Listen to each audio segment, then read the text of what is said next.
Marina, as meninas não querem você servindo mais. A voz da patroa era fria, clínica, como quem informa que uma peça de mobília será descartada. Marina estava parada na despensa, segurando um prato que tinha acabado de lavar, as mãos ainda molhadas, escorrendo água no chão de pedra. A patroa nem entrou completamente no cômodo. Ficou na soleira, como se temer que a gordura fosse contagiosa. Elas dizem que você constrange as visitas, continuou a patroa, ajeitando o colar de pérolas no pescoço. E francamente, Marina, eu entendo. Uma moça na sua condição não é apropriado para uma casa como a nossa. Marina queria dizer algo. Queria explicar que trabalhava há 5 anos ali, que nunca tinha quebrado nada importante, que acordava antes de todo mundo e dormia depois de todos. Mas as palavras não saíam. Ficavam presas na garganta junto com a vergonha, com a humilhação que já não era novidade, apenas mais uma camada sobre todas as outras. Você tem até o final do dia para juntar suas coisas e sair, disse a patroa, e virou as costas antes mesmo de terminar a frase. Marina ficou ali parada, o prato ainda nas mãos, ouvindo os passos da patroa se afastarem pelo corredor de mármore. Do andar de cima, ouviu risadas, as filhas da patroa, Beatriz e Cecília, provavelmente comentando sobre a cena que tinham orquestrado. Não era a primeira vez. Durante meses, as duas tinham transformado a vida de Marina num inferno silencioso e metodicamente cruel. Começou com comentários casuais. Marina, esse vestido está muito apertado, não acha? Marina, você comeu de novo? Já é a 3ª vez hoje. Depois vieram as brincadeiras, esconder sua comida, colocar suas roupas onde ela não alcançava, rir quando ela tropeçava sob o peso de bandejas pesadas. A pior parte não eram as palavras, era o olhar. Aquele olhar que a media, que a pesava, que a julgava e encontrava insuficiente todos os dias, todas as horas, todos os minutos. Marina terminou de lavar o prato, devagar, porque ainda tinha mãos e ainda sabia trabalhar, mesmo que ninguém quisesse mais esse trabalho. Depois subiu para o quartinho dos fundos que dividia com outras 2 empregadas, Lúcia, a cozinheira velha, e Rosa, a jovem arrumadeira que tinha chegado há 6 meses.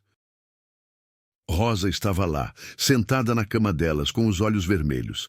Eu ouvi, disse Rosa, a voz embargada. Eu ouvi a dona Eulália falando com você. Marina assentiu porque não tinha palavras. Começou a juntar suas coisas. 2 mudas de roupa, um chale que tinha sido de sua mãe, um pente quebrado, uma imagem de santo que sempre ficava ao lado da cama. Tudo cabia numa trouxa pequena. 5 anos de vida reduzidos a um embrulho de pano que pesava quase nada. Isso é injusto, sussurrou Rosa, limpando os olhos com as costas da mão. Você trabalha mais que qualquer uma de nós. Você nunca reclamou. Você não importa, cortou Marina, a voz saindo mais firme do que ela se sentia. Não importa o quanto você trabalha quando o problema é quem você é. Rosa ficou quieta por um momento, depois se levantou e pegou a mão de Marina. Espera na porteira da fazenda. Na hora que meu turno acabar, eu vou até lá. Tem alguém que eu conheço. Talvez possa te ajudar, não é certeza, mas... Ela apertou a mão de Marina. Mas é alguma coisa. Marina quis dizer que não precisava de caridade. Quis dizer que daria um jeito sozinha. Mas a verdade era que ela não tinha para onde ir. Não tinha família.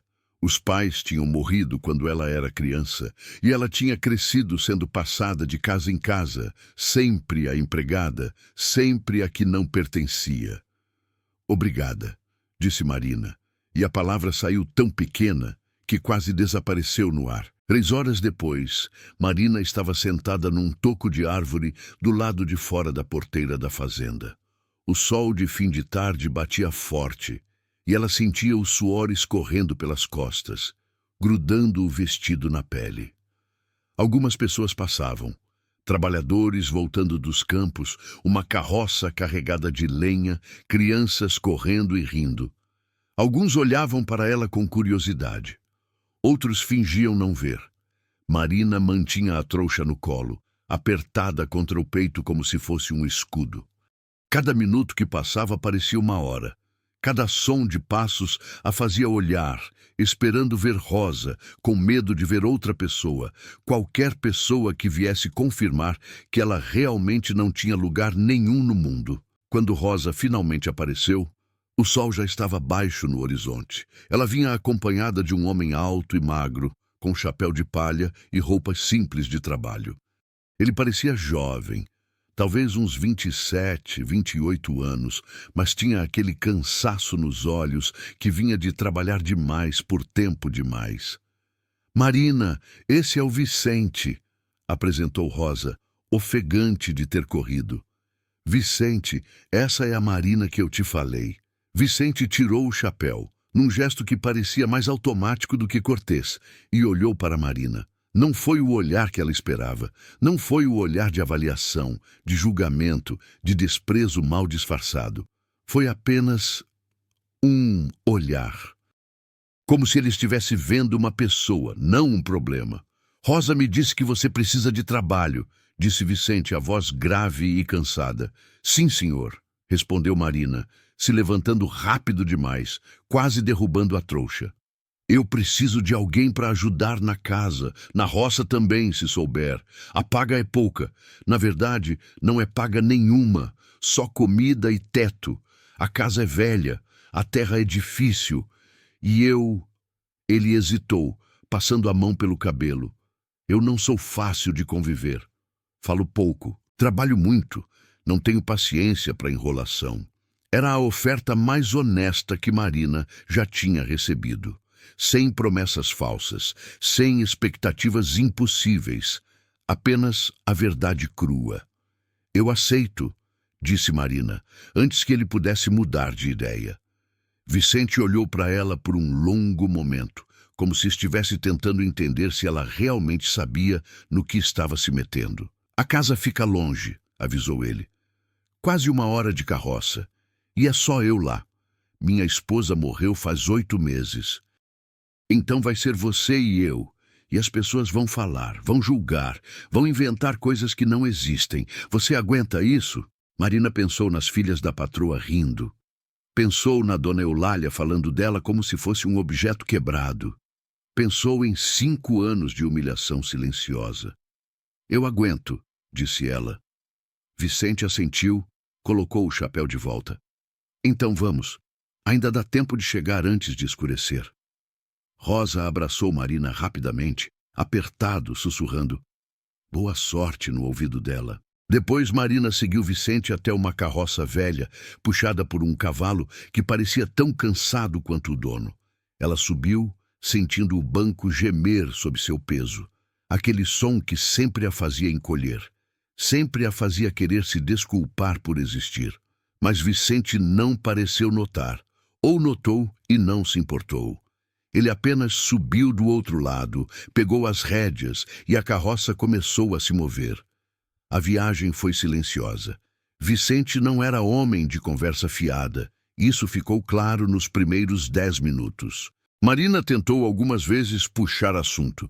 Perguntou sobre a terra, sobre o que ele plantava, sobre a casa. Ele respondia com monossílabos. "Milho, feijão, é velha." Não era grosseria, era apenas silêncio. Como se ele tivesse esquecido como conversar, ou nunca tivesse sabido direito. Marina desistiu de falar e passou o resto da viagem olhando para a paisagem que ia mudando. A estrada ficava cada vez mais estreita, mais irregular. As casas grandes davam lugar a sítios pequenos, depois a terrenos abandonados, depois a quase nada. Árvores tortas, mato alto, solidão na forma de paisagem. Quando a casa apareceu, o sol já estava se pondo, tingindo o céu de laranja e vermelho. A propriedade era pequena, talvez 3 ou 4 hectares, Marina estimou. A casa era de madeira e reboco, com pintura tão descascada que era impossível dizer que cor tinha sido. O telhado tinha telhas faltando. Uma das janelas estava tapada com tábuas. O quintal era uma mistura de horta abandonada, galinheiro caindo aos pedaços e ferramentas enferrujadas espalhadas sem ordem.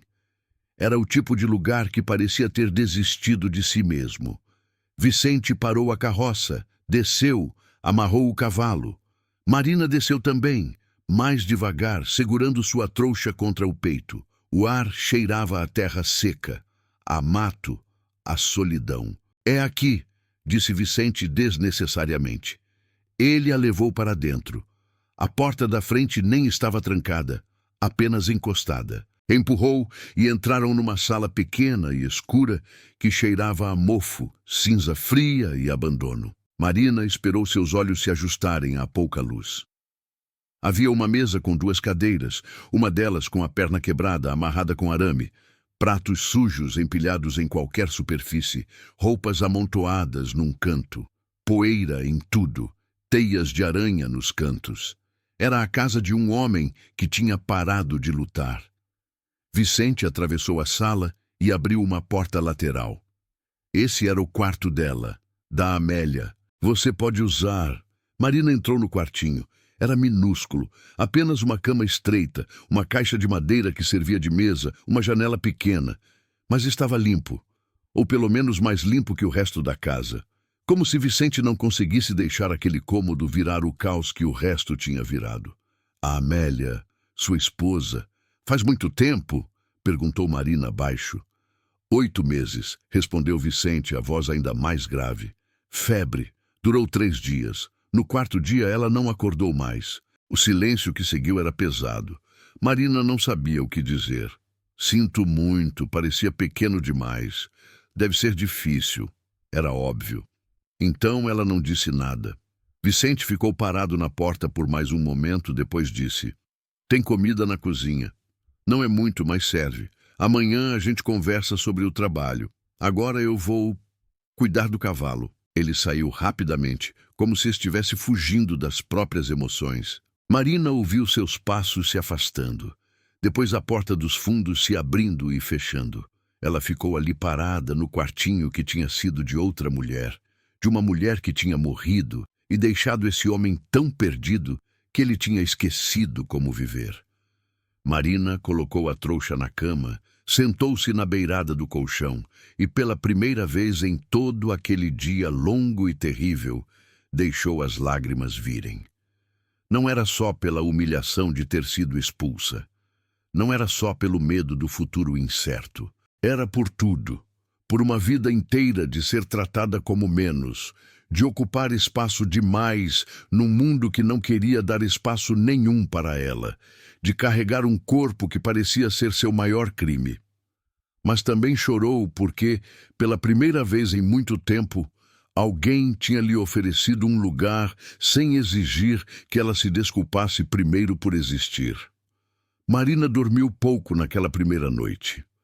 A cama era estranha, o colchão era fino, cada som da casa velha a acordava. Mas quando o sol começou a nascer, ela já estava de pé, porque havia trabalho a fazer, sempre havia trabalho. Saiu do quartinho e foi explorar a casa à luz do dia. Era pior do que tinha parecido na penumbra da noite anterior. A cozinha tinha pilhas de pratos sujos com restos de comida ressecada. O fogão a lenha estava cheio de cinzas antigas, panelas com comida estragada. O chão de terra batida não era varrido havia tanto tempo que tinha sulcos de sujeira. A bomba de água do lado de fora funcionava, mas rangendo e cuspindo água marrom nos primeiros jatos. Marina arregaçou as mangas e começou a trabalhar. Acendeu o fogão com galhos secos que encontrou empilhados do lado de fora. Soprou nas brasas mortas até conseguir fogo. Aqueceu água, balde por balde, lavou pratos, esfregou panelas, jogou fora comida que já era habitat de bichos pequenos, varreu, organizou, limpou. Estava terminando a cozinha quando Vicente apareceu. Ele parou na porta, com as botas sujas de barro e o rosto marcado pelo cansaço de quem tinha dormido mal. Olhou ao redor devagar. A pia limpa, os pratos organizados, o fogão funcionando, o cheiro de café fresco no ar. Depois olhou para Marina, e havia algo no olhar dele, Surpresa, talvez, ou gratidão, ou apenas o reconhecimento de que alguém tinha se importado o suficiente para fazer aquilo. Você não precisava, disse ele. Precisava sim, respondeu Marina. Eu disse que ia trabalhar. Então é isso que eu faço. Vicente assentiu devagar. Entrou, foi até o armário, tirou pão, queijo, ovos. Colocou na mesa. Olhou para Marina, depois para a cadeira. Senta. Eles comeram em silêncio. Vicente comia rápido, mecânico. Marina comia devagar, ainda com aquele cuidado de quem espera ser julgada a cada garfada. Mas Vicente não estava olhando. Estava apenas comendo. Quando terminou, ele levou o prato até a pia, agora limpa, e pareceu não saber bem o que fazer com aquela novidade. Colocou o prato ali, olhou para Marina. Eu vou trabalhar na roça. Tem comida no armário. Se você souber fazer alguma coisa com aquela horta lá atrás, seria bom. Tá um matagal, mas não se mata de trabalhar. É isso. E saiu. Simples assim. Marina lavou a louça do café. Depois foi ver a tal horta. Era realmente um desastre. Tomates que tinham crescido selvagens e agora estavam amarelados e doentes. Couves sufocadas por mato. Terra dura que não era revirada havia meses. Mas Marina tinha crescido ajudando a mãe numa horta pequena antes de os pais morrerem. Sabia o básico. Passou a manhã inteira ali. Arrancou mato, afofou a terra, amarrou os tomates que ainda tinham salvação em estacas improvisadas com gravetos, podou o que estava doente, regou tudo com água que carregou em baldes, um de cada vez, suas costas doendo, mas suas mãos fazendo sentido. Quando o sol estava alto e o suor escorria pelo rosto dela, Marina parou para respirar. Olhou para o trabalho que tinha feito. Não era perfeito, mas era melhor. Era uma pequena vitória contra o caos. Ficou melhor. Marina se virou e viu Vicente parado na beirada da horta. Ela não tinha ouvido ele se aproximar. Ainda tem muito por fazer, disse Marina. Mas está melhor, repetiu Vicente. Você sabe o que está fazendo. Não era um elogio efusivo, mas vindo de Vicente, parecia ser. Os dias foram se estabelecendo num ritmo. Marina acordava cedo, preparava café, limpava o que conseguia, cuidava da horta, alimentava as galinhas que ela tinha encontrado meio selvagens atrás do galinheiro. Vicente trabalhava no campo desde cedo até não aguentar mais. Eles comiam juntos em silêncio. Trocavam poucas palavras, mas havia algo crescendo ali, algo que Marina não sabia nomear. Não era amizade ainda. Era cedo demais para isso. Não era gratidão. Os dois trabalhavam duro, era uma troca justa. Era respeito, talvez. O reconhecimento mútuo de duas pessoas que sabiam o que era trabalhar duro e não ser visto por isso. Foi no domingo, quase 2 semanas depois da chegada de Marina, que Vicente disse que ia ao vilarejo. Preciso vender uns legumes, comprar sal, querosene. Ele hesitou. Você quer ir? Marina sentiu o medo antigo apertar o estômago. Sabia o que viria. Os olhares, os sussurros, os julgamentos, mas também sabia que não podia se esconder para sempre. Vou, disse ela. O vilarejo era pequeno, uma rua principal, com comércio, uma igreja, uma praça. Era domingo, então tinha gente. Famílias voltando da missa, homens conversando em grupos, crianças correndo. Vicente estacionou a carroça e desceu. Marina desceu também, e foi quando começou. Uma mulher parou e olhou, depois outra. Um homem fez um comentário baixo para o amigo, e os dois riram. Um grupo de moças jovens, todas magras e de vestidos bonitos, olhou Marina de cima a baixo e uma delas cobriu a boca, rindo. Marina sentiu a vergonha familiar subir pelo pescoço, esquentar as bochechas. Sentiu o impulso de se encolher, de se fazer menor, de desaparecer. Mas Vicente estava ao lado dela.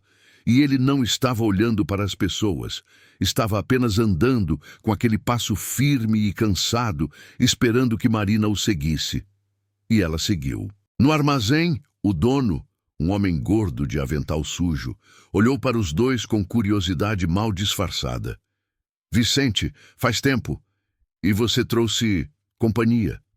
Preciso de sal e querosene, disse Vicente, ignorando a insinuação. Eles negociaram. Marina ficou alguns passos atrás, tentando não ouvir os sussurros de outras pessoas que entravam e saíam. Mas era impossível não ouvir. É ela? A gorda que a família Almeida expulsou? Coitado do Vicente, viúvo há tão pouco tempo e já arruma isso. Ela deve estar fazendo mais do que limpar a casa, se é que vocês me entendem. As palavras eram como facas. Pequenas, afiadas, certeiras. Quando estavam saindo, uma voz os parou. Vicente! Era um homem mais velho, de barba grisalha e roupas caras. Marina o reconheceu vagamente. Durval, dono de uma propriedade grande perto do vilarejo. Durval, disse Vicente, com um aceno de cabeça que não era exatamente respeitoso. Durval se aproximou, os olhos indo de Vicente para Marina e de volta. Um sorriso que não tinha humor se formou debaixo da barba. Então é verdade, você pegou aquela que os Almeida jogaram fora, a gorda. O silêncio que seguiu era cortante. Marina sentiu como se toda a praça tivesse parado para ouvir. Sentiu cada palavra como um tapa, mas Vicente não desviou o olhar. Apenas olhou para Durval com aquela expressão cansada, paciente. Cuidado com o que você fala, Durval. Durval riu. Ora, não estou falando mentira. É só olhar para ela. Você é um homem jovem, Vicente. Podia arrumar algo melhor, algo mais apropriado. Vicente deu um passo à frente. Não era ameaçador, mas era firme. Marina trabalha mais duro que qualquer pessoa que eu conheço. Transformou uma casa que estava caindo aos pedaços em algo que parece um lar de novo. Então eu vou perguntar de novo. Cuidado com o que você fala. Durval abriu a boca, mas Vicente continuou. E o que eu faço da minha vida não é problema seu. Nunca foi. Nunca vai ser. Vicente se virou e começou a caminhar em direção à carroça. Marina o seguiu, as pernas tremendo, o coração batendo tão forte que ela tinha certeza de que todos podiam ouvir. Quando subiram na carroça, Vicente não falou nada por um longo tempo. Apenas pegou as rédeas e começaram a se mover.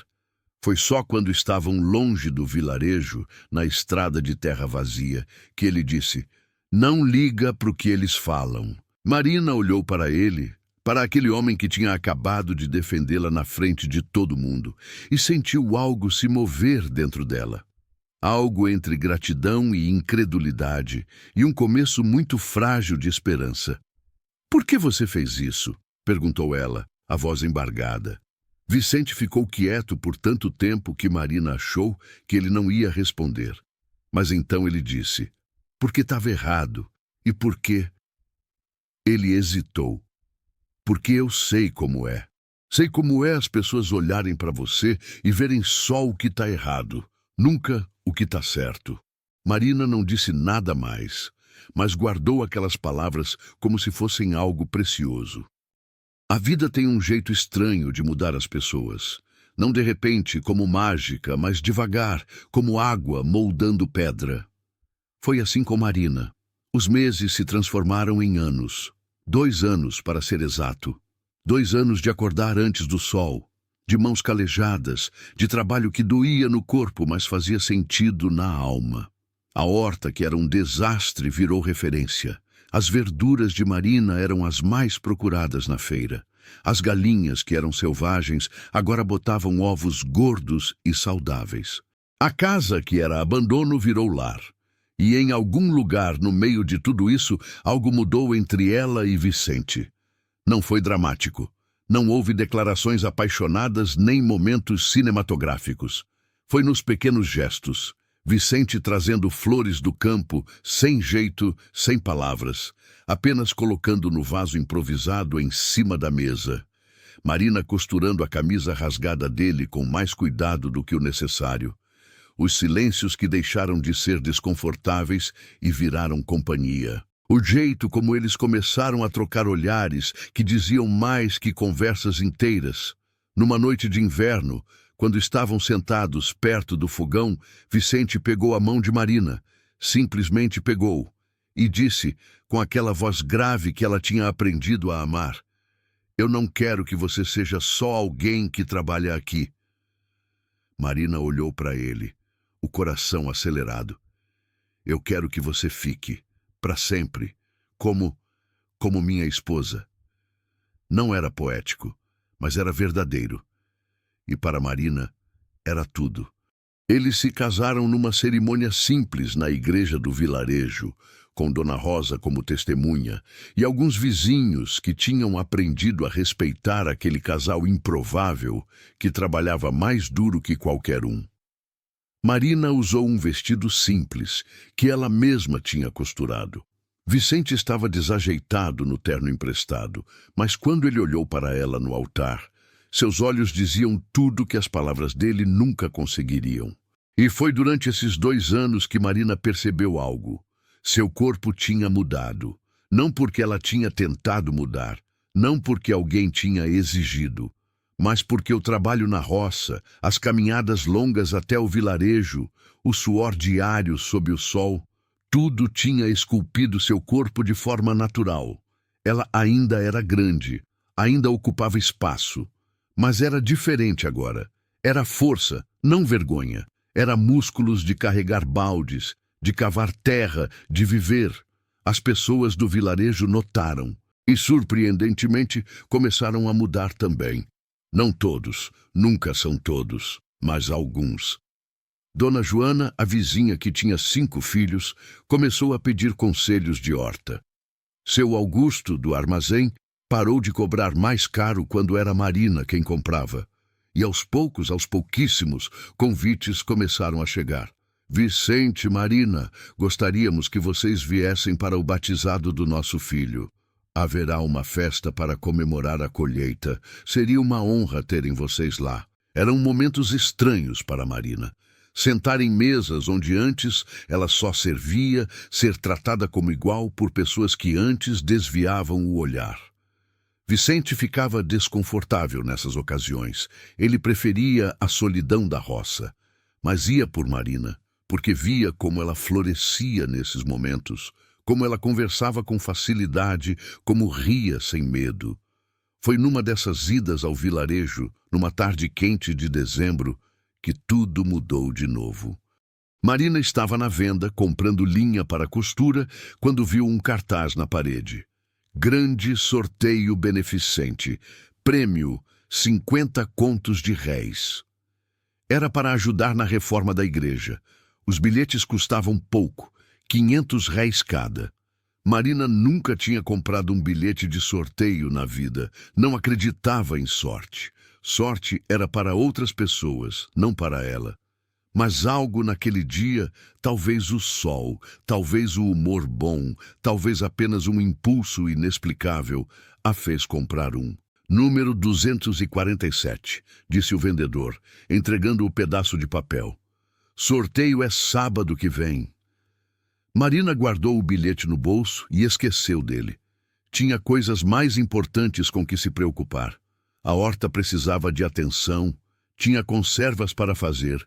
Vicente estava com dor nas costas de trabalhar demais, e ela precisava fazer aquela pomada que Dona Joana tinha ensinado. O sorteio aconteceu no sábado seguinte, na praça do vilarejo. Marina e Vicente não foram, tinham trabalho demais para perder tempo com aquilo. Foi só no domingo, quando foram à missa, que Padre Antônio parou os dois na porta da igreja. "Marina, Vicente, vocês viram? Vocês viram quem ganhou?" Marina balançou a cabeça confusa. "Número 247. Marina, era você. Você ganhou." O mundo pareceu parar. Marina olhou para Vicente, que parecia tão chocado quanto ela. 50 contos de réis. Era mais dinheiro do que eles tinham visto na vida inteira. Era dinheiro suficiente para o quê? Marina nem conseguia processar. As semanas seguintes foram um turbilhão. Havia papéis para assinar, dinheiro para ser depositado no banco da cidade grande, decisões para tomar. Vicente e Marina passaram noites acordados, conversando sobre o que fazer. Podemos aumentar a propriedade, sugeria Vicente. Comprar mais terra, plantar mais. Podemos guardar, dizia Marina, para emergências, para o futuro. Eles decidiram ser cautelosos. Depositaram a maior parte no banco. Usaram um pouco para consertar a casa. Telhas novas, janelas de vidro de verdade, uma reforma na cozinha. Compraram ferramentas melhores, mas guardaram o resto sem saber ainda para quê. A resposta veio 3 meses depois, de forma inesperada. Marina estava na cidade grande, no banco, quando ouviu uma conversa na fila ao lado. 2 mulheres cochichavam, e o nome chamou sua atenção.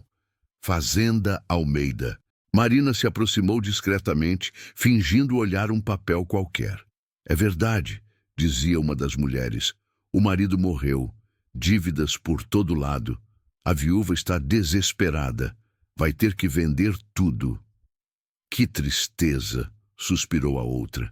Uma família tão tradicional, tão importante, e agora reduzida a isso. Marina sentiu algo estranho no peito. Não era alegria. Não era exatamente tristeza. Era reconhecimento. A roda tinha girado. A vida tinha dado sua volta.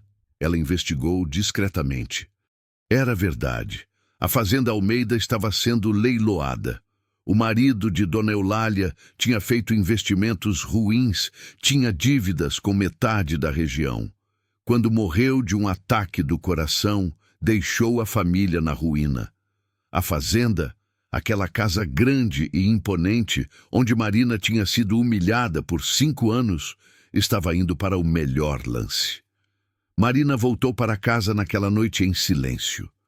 Vicente percebeu que algo estava diferente, mas não pressionou. Ele nunca pressionava. Foi só depois do jantar, quando estavam sentados na varanda que Vicente tinha construído, que Marina disse: Vicente, eu quero comprar a fazenda Almeida. Vicente virou a cabeça devagar, os olhos arregalados. O quê? A fazenda onde eu trabalhei, onde fui expulsa, está sendo leiloada. Marina olhou para as próprias mãos. Mãos calejadas, fortes, mãos que sabiam trabalhar. Eu tenho o dinheiro, posso dar um lance. Por quê? Perguntou Vicente, genuinamente curioso. Por vingança, Marina pensou na pergunta. Realmente pensou. Procurou dentro de si por raiva, por desejo de vingança, por vontade de humilhar como foi humilhada. Mas não encontrou. Não, disse ela finalmente. Não é vingança. É justiça. Não justiça de fazer alguém sofrer, mas justiça de mostrar que pessoas como eu, pessoas que foram descartadas, jogadas fora, humilhadas, que essas pessoas também têm valor, que essas pessoas também podem construir algo, que essas pessoas também merecem dignidade. Vicente ficou quieto por um longo tempo, depois assentiu. Então, vamos comprar aquela maldita fazenda. O leilão foi numa terça-feira chuvosa. O salão estava cheio de homens de terno, mulheres elegantes, todos olhando uns para os outros com aquela curiosidade mórbida de quem quer ver uma família tradicional cair. Marina e Vicente entraram discretamente. Sentaram no fundo. Marina usava seu melhor vestido. Ainda simples, ainda modesto, mas limpo e bem cuidado. Algumas pessoas olharam. Algumas reconheceram. Marina viu sussurros, olhares de surpresa. Não é a empregada que os Almeida expulsaram? O que ela está fazendo aqui? O leiloeiro começou. Descreveu a propriedade, 50 hectares, casa principal com 12 cômodos, casa de empregados, estábulos, celeiros, tudo. Lance inicial, 40 contos de réis. Mãos começaram a subir, 42. 45. 48. Os lances foram subindo, os competidores foram desistindo. Ficaram 3, um fazendeiro local, um empresário da cidade grande e Marina. 50 contos. Marina levantou a plaquinha. 52. O fazendeiro olhou para ela surpreso. 55. Marina, 58. O empresário, 60. Marina respirou fundo. Era quase todo o dinheiro que tinham. Era um risco enorme. Vicente pegou sua mão e apertou. Um aperto que dizia, eu confio em você. Marina levantou a plaquinha. 65. Silêncio. O fazendeiro balançou a cabeça, desistindo. O empresário olhou para Marina, avaliou e baixou sua plaquinha. 65 contos. Uma vez. 2 vezes. Vendido. Para a senhora Marina. O salão explodiu em sussurros. Marina se levantou, as pernas tremendo, e foi assinar os papéis. Quando voltou para Vicente, ele estava sorrindo. Um sorriso pequeno, mas verdadeiro. Você acabou de comprar a fazenda onde foi expulsa, disse ele, ainda incrédulo. Eu sei, respondeu Marina. Eu sei. Levou 2 semanas para todos os papéis serem finalizados, para a propriedade oficialmente mudar de mãos. Marina não teve pressa, não queria triunfo, queria apenas fechamento. Foi numa tarde de quinta-feira que ela e Vicente foram até a fazenda Almeida. Marina pediu que Vicente fosse com ela. Precisava dele ali, como âncora, como lembrança de quem ela era agora. Eles bateram na porta principal, uma porta grande e imponente que Marina nunca tinha sido autorizada a usar quando trabalhava ali. Sempre tinha sido a porta dos fundos para ela. Quem atendeu foi Beatriz, a filha mais velha. Ela tinha mudado. O rosto estava mais magro, os olhos tinham olheiras profundas. O vestido que usava era de alguns anos atrás, já desbotado. Ela olhou para Marina e levou 1 segundo para reconhecer. Quando reconheceu, empalideceu. Marina! Olá, Beatriz, disse Marina com calma. Posso entrar? Beatriz abriu a porta, ainda em choque. Marina e Vicente entraram. A casa tinha mudado. Ainda era grande, ainda tinha aqueles móveis caros, mas havia uma aura de abandono. Poeira nos cantos, plantas murchas, tapetes desgastados. Era uma casa que estava morrendo junto com as esperanças de quem morava ali. Dona Eulália desceu as escadas. Ela tinha envelhecido anos em meses. O cabelo, antes impecável, estava grisalho e preso de qualquer jeito. O vestido era simples, remendado. Quando viu Marina, parou no meio da escada. O que você quer? Perguntou Dona Eulália, a voz tentando soar autoritária, mas saindo apenas cansada. Marina respirou fundo. Havia 1000 coisas que ela poderia dizer. 1000 acusações. 1000 palavras de raiva guardadas por anos. Mas olhou para aquela mulher. Uma mulher que tinha perdido tudo, que estava sofrendo, que estava humilhada. E encontrou apenas compaixão. Vim me apresentar como a nova proprietária desta fazenda, disse Marina, mantendo a voz firme, mas gentil. O silêncio que seguiu era absoluto. Cecília, a filha mais nova, apareceu da sala lateral. Ela olhou de Marina para a mãe, sem entender. Você comprou?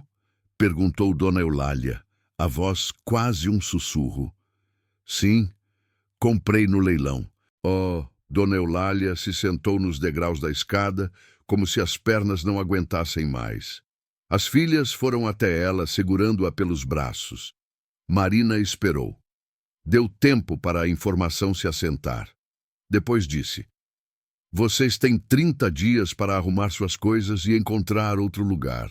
Vou respeitar esse prazo. Não vou apressar.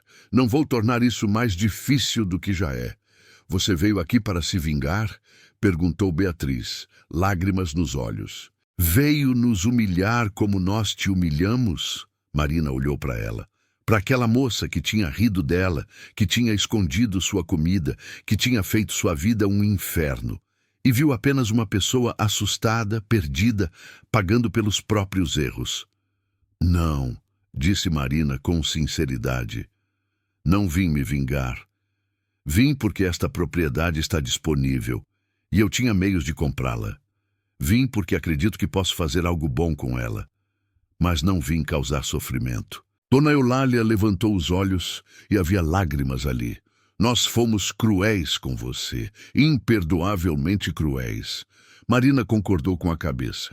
Foram, e me machucaram profundamente, mas guardar raiva, guardar ódio, isso só machuca quem guarda. Eu aprendi isso. Como você consegue não nos odiar? Perguntou Cecília, genuinamente confusa. Marina pensou na pergunta. Pensou em Vicente, que tinha lhe dado dignidade quando ninguém mais deu. Pensou na casa velha que tinham transformado em lar. Pensou no trabalho duro que tinha moldado não apenas seu corpo, mas sua alma. Porque ódio pesa demais, disse Marina. E eu já carreguei peso suficiente na vida. Não quero carregar mais. Dona Eulália chorou abertamente agora. As filhas também. Não eram lágrimas de autocomiseração. Eram lágrimas de vergonha, de arrependimento, de reconhecimento tardio. Marina esperou. Quando Dona Eulália conseguiu falar de novo, ela disse: Você é melhor pessoa do que eu jamais fui. Marina não concordou nem discordou. Apenas disse: Vocês têm 30 dias. Se precisarem de ajuda para encontrar um lugar, posso perguntar a algumas pessoas que conheço. Não precisa ser assim. Não precisa ser cheio de ódio. Dona Eulália assentiu, incapaz de falar mais. Marina e Vicente saíram. Quando a porta se fechou atrás deles, Vicente olhou para sua esposa com admiração. Você é incrível, disse ele simplesmente. Marina sorriu, um sorriso cansado, mas em paz. Eu só sou alguém que aprendeu que dignidade não vem de fazer os outros se sentirem pequenos. Vem de você saber quem é, independente do que os outros pensam. Nos meses seguintes, Marina e Vicente se mudaram para a Fazenda Almeida. Eles não mudaram muito da estrutura. Mantiveram a casa simples, funcional. Transformaram parte da terra em plantações produtivas. Contrataram trabalhadores da região, pagando salários justos, tratando todos com respeito. E um ano depois, Marina descobriu que estava grávida. O primeiro filho nasceu numa manhã de primavera, um menino que eles chamaram de Pedro. 2 anos depois, veio Maria, uma menina de olhos espertos e riso fácil. Marina criou os filhos naquela casa onde um dia tinha sido humilhada. Mas não havia fantasmas ali mais. Havia apenas memórias do que tinha sido e gratidão pelo que se tornou.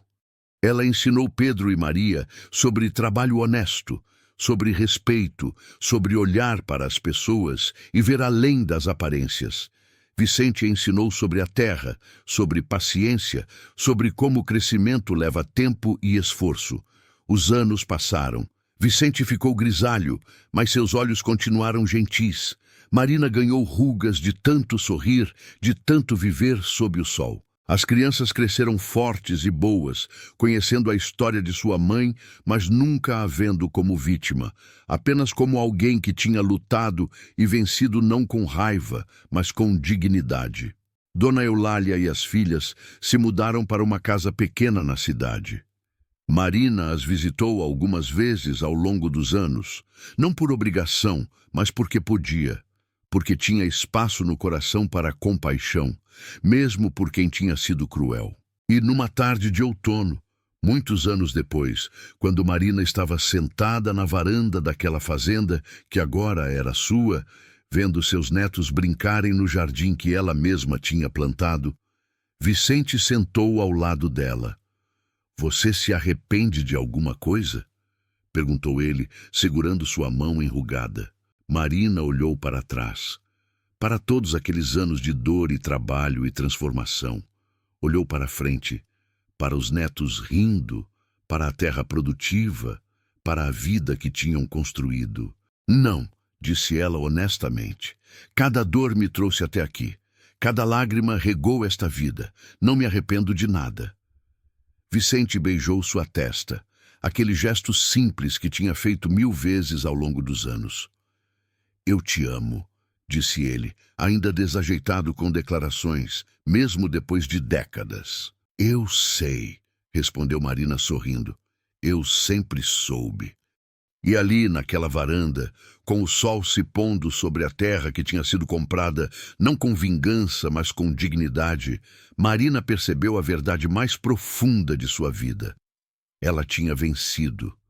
Não por ter dinheiro, não por ter comprado a fazenda, não por ter se tornado magra ou bonita ou aceita. Ela tinha vencido porque tinha aprendido que seu valor nunca dependeu do que os outros viam quando olhavam para ela. Seu valor sempre esteve ali, dentro dela, esperando apenas que alguém, que ela mesma, finalmente reconhecesse. No final, não importa o peso ou a estatura de alguém, importa o caráter, importa como tratamos as pessoas, importa enxergar além das aparências e reconhecer o valor que cada um carrega dentro de si. Porque todos nós, absolutamente todos, merecemos dignidade, merecemos ser vistos, merecemos ser amados pelo que somos, não pelo que parecemos ser. Se esta história tocou seu coração, deixe seu like e compartilhe para que mais pessoas possam se emocionar e acreditar que todos merecem dignidade e respeito, independente da aparência. Comente abaixo: todos merecem dignidade. Inscreva-se e ative-o para mais histórias que restauram a fé na humanidade.